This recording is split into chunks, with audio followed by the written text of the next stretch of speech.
American President Donald Trump is urging Ukraine to go on the offensive against Russia. Donald Trump is sharply changing his rhetoric on Russia's war against Ukraine and is urging Zelensky to urgently go on the offensive against Russia. The day before, the United States State Department stated that the American president is taking a more aggressive stance toward Russia. And today, the Washington Post is revealing new details about the conversation between Donald Trump and Volodymyr Zelensky on July 4th. It turned out that at that time, Trump urged Ukraine to launch a large-scale offensive against the Russians because, in Trump's opinion, Ukraine would never win this war by staying on the defensive. And for the new offensive, Trump even promises new arms supplies. In addition, today in Washington, it was officially announced that they are putting on hold the transfer of 5 Patriot batteries to Switzerland, which the Swiss had previously ordered. And they added that the priorities have changed and these Patriots will go to Ukraine. Moreover, the United Kingdom announced today that it is joining the purchase of weapons from the United States for Ukraine. My name is Alexei Pechi. Today is July 18th on the calendar. Let's discuss this topic together. But before we start, I ask you to subscribe to the channel, leave a like, write any comment, and be sure to subscribe to my Telegram channel. The link is in the description of this video. So, today they write, citing their insiders, that when the president of Ukraine, Volodymyr Zelensky, spoke on the phone with United States President Trump on Independence Day, July 4th, there was a sigh of relief in Kyiv, because it was the best conversation ever. As sources in Kyiv stated, this call was so positive from Ukraine's point of view that it caught Zelensky's team off guard. At that time, Zelensky's team suspected something was amiss, thinking it couldn't be going so smoothly.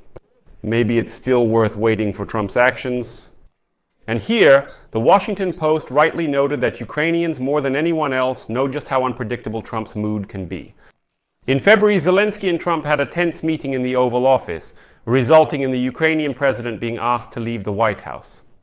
Well, here's the call. The 4th of July marked a remarkable turn of events which led to Donald Trump's decision this week to offer Europe to purchase weapons for Ukraine worth about $10 billion. The White House has suggested that this is just the first batch and more will follow. This shift became the culmination of months of work by European leaders, Republicans on Capitol Hill, and other individuals sympathetic to the Ukrainian people. They gave Zelensky strategic advice on how to win Trump back to his side, including how to use the language of deals and flattery, which Trump apparently responds to. Zelensky also benefited from Trump's growing dissatisfaction with Russian President Vladimir Putin. This dissatisfaction reached its peak the day before Trump's conversation with Zelensky. After the phone conversation between the leaders of the United States and Russia on July 3rd, the most intense drone and missile attacks by Russia on peaceful Ukrainian cities since the beginning of the war followed. In response, Trump publicly accused Putin of constantly offering him some nonsense during their conversations. And now I'll quote Trump, "I talk to Putin a lot. I always hang up the phone and say, well, that was a pleasant phone conversation. And then missiles are launched at Kyiv or some other city. When this happens 3 or 4 times, you say that conversations don't mean anything anymore. It's time to act." And so, as Poverow writes, the turn in relations between Trump and Zelensky keeps the flow of American weapons to Ukraine open at a critical moment for Kyiv, when Russia is trying, in its opinion, to gain an advantage on the battlefield. For Zelensky, this turned out to be another salvation from defeat because he was a wartime leader. And since Russia invaded Ukraine in February 2022, unfortunately there have been quite a few such minor defeats. At that time, he earned widespread recognition for his resilience in Kyiv and for organizing a fierce resistance that American intelligence agencies and other organizations considered unlikely. Now, under completely different circumstances, Zelensky may have achieved yet another unexpected victory. Trump's allies claim that he has not abandoned his main goal, which is to end the war as soon as possible. And as Trump stated, quote, "I'm not on anyone's side. You know whose side I'm on? I'm on the side of humanity. I want to put an end to the killing of thousands of people every week." However, Trump's allies acknowledge the growing dissatisfaction with President Putin and the increasing receptiveness to the arms sale plan developed by European leaders and Zelensky. This plan allows Trump to keep his distance from supporting Ukraine while still maintaining enough leverage to put pressure on Moscow in favor of a peace agreement. And this week, Zelensky stated that in his opinion, Trump has begun to see Putin in a less idealistic light. Here's a quote from Zelensky. President Trump understands that Putin is lying to him, and it's important for President Trump to see this for himself. Not what he hears from someone else, but what he sees with his own eyes. We supported all United States initiatives for a ceasefire. I supported all of President Trump's initiatives, and he saw the reality. Putin just says one thing and then bombs. And there's an interesting insight here. According to two European diplomats, French President Emmanuel Macron used his long-standing, though sometimes complicated, relationship with Trump to provide special assistance, to convey to him the idea that supporting Ukraine would help the White House achieve victories. The diplomats said that both leaders communicate almost every day, calling each other directly to discuss current issues.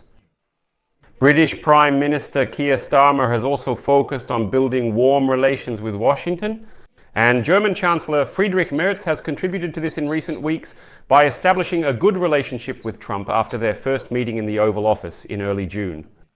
In addition, Finnish President Alexander Stubb, an excellent golf player, also has presidential powers, and he too played golf with Trump and established a dialogue. NATO Secretary General Mark Rutte, who was sitting in the Oval Office with the president when he announced the new arms sales plan, is actively trying to charm Donald Trump altogether. And it seems that all of this is working. Also, according to officials, the meeting between Trump and Zelensky on the sidelines of the NATO summit in June also played a major role in improving relations. But one European diplomat said that in June, Zelensky was clearly told that this year's NATO summit would focus on defense spending and putting on such a show for Donald Trump. But the issue of Ukraine will not be discussed as actively as in previous years. They say that holding a meeting that will please Trump will benefit Kyiv even if the NATO leader's statement contains fewer new promises for Ukraine. And this bet paid off. Trump and Zelensky left the meeting in The Hague, calling it very friendly. And so we came to the key moment on July 3rd. In a conversation with Trump, Putin tells him that he is going to escalate the war and intends to seize even more Ukrainian territories. And the next day, in a conversation with Zelensky, on July 4th, Trump states that Ukraine will not change the course of the war by playing defense and that it needs to launch a large-scale offensive. When Trump asked if Ukraine could bomb Moscow or St. Petersburg, Zelensky replied, "If we have the right weapons, we can." There was considerable debate on this topic, with even Donald Trump stating that Zelensky shouldn't target Moscow, according to reports. But this week, White House Press Secretary Caroline Leavitt confirmed that Trump really did ask Zelensky about Ukraine's ability to strike deep into Russian territory. She quickly clarified that the question was likely taken out of context and shouldn't be interpreted literally. And according to her, Trump just wanted to get information, not urge Zelensky to bomb Moscow and St. Petersburg. Now Trump has set a 50-day deadline for Russia to reach a peace agreement before imposing 100% tariffs on Russian imports and secondary sanctions against buyers of Russian energy resources. But nevertheless, the new American weapons could reach Ukraine much faster than many now assume, because they are already in Europe. And here is how people in Europe are thinking about this right now. Army tactical missile system missiles, for example, with long range and other weapons, could change the trajectory for at least the next 6 months and maybe even longer. But the key point here is something else. If there is concentrated support from Trump for those very 50 days, that would be great. Trump seems to understand he can't trust Putin, so overall things are going well. Some critical news has surfaced. Today, the Swiss Ministry of Defense announced that the United States has officially notified Switzerland about the delay in the delivery of 5 battery systems it ordered in 2022 due to the need to prioritize Ukraine. Next is a quote. The United States wants to strengthen its support for Ukraine. As a result, the United States has reprioritized the delivery of Patriot air defense systems. These systems were ordered in 2022 and the deliveries were scheduled for 2027-2028. But on July 16, the Pentagon officially informed the Swiss Ministry of Defense about the new prioritization. Well, then Switzerland reports on Germany's decision to transfer 2 Patriot systems to Ukraine. And here I should remind you that just the other day we discussed insider information that Trump himself offered Chancellor Merz to buy not 2 Patriot batteries but 5 at once. As you can see, this information is now being confirmed and everything is falling into place. In addition to this, the United Kingdom supports Trump's plan to supply weapons to Ukraine through NATO allies and intends to take part in it. This is a statement by the United Kingdom Defense Minister Killy. The issue will be discussed during the next meeting of the Contact Group on Assistance to Ukraine, which will take place on Monday. This refers to the Ramstein format. Therefore, as you can see, the insider information that was mentioned for the first time, if I'm not mistaken. And regarding the fact that Trump did urge Zelensky to strike deep into Russia, this is being confirmed. More and more details are emerging, and even the White House is no longer denying that such questions were raised. They just say, well, the wording was a little different, but the essence remains the same, so I'll leave it at that. Share your opinions and conclusions in the comments below this episode, subscribe to the channel, hit the bell, and don't forget to like. That's all for now. Take care of yourselves. Goodbye, everyone.